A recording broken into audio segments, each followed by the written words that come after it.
So you want to be an influencer.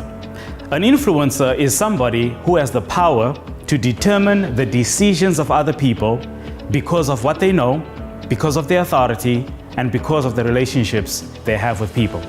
Listen to what this verse says in the Gospel of Matthew. You are the salt of the earth, but what good is salt if it has lost its flavor? Can you make it salty again? It will be thrown out and trampled underfoot as worthless. Matthew 5 verse 13. There are two lessons about influence we can learn from this verse. Number one, be effective. When salt is added to food, it affects the taste. That is the type of person you should be to other people. You must infect and affect them with who you are and what you have to say to them.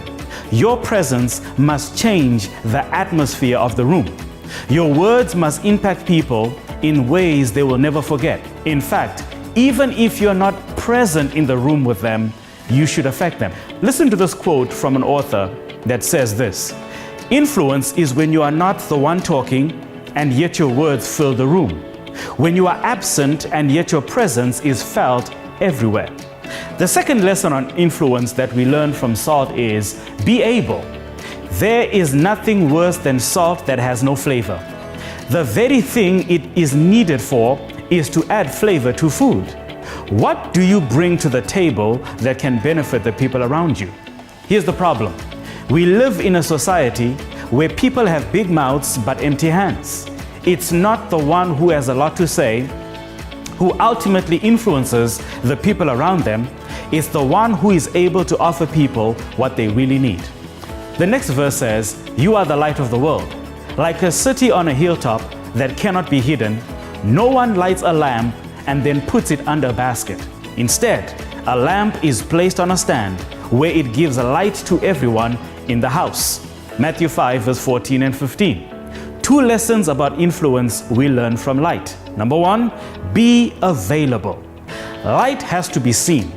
The light has to shine to be seen by all. You cannot keep who you are, what you can do, and what you know hidden from people if you expect to make a difference in their lives. You have to come out and be seen, be heard, and experienced for people to benefit from what you have to offer. The second thing we learn about influence from light is be authentic. Light reveals. Before you shine the light on anything else, make sure it shines on you first. After that, then you can shine the light on what's happening in other people's lives. In other words, show them what's happening with you, your struggles, your issues, and how the Word of God has helped you. After that, you can shine the light on them, and then they can accept whatever you're trying to help them become. And remember, wherever you are, whatever you're doing, you are an influence in somebody's life. See you in the next video.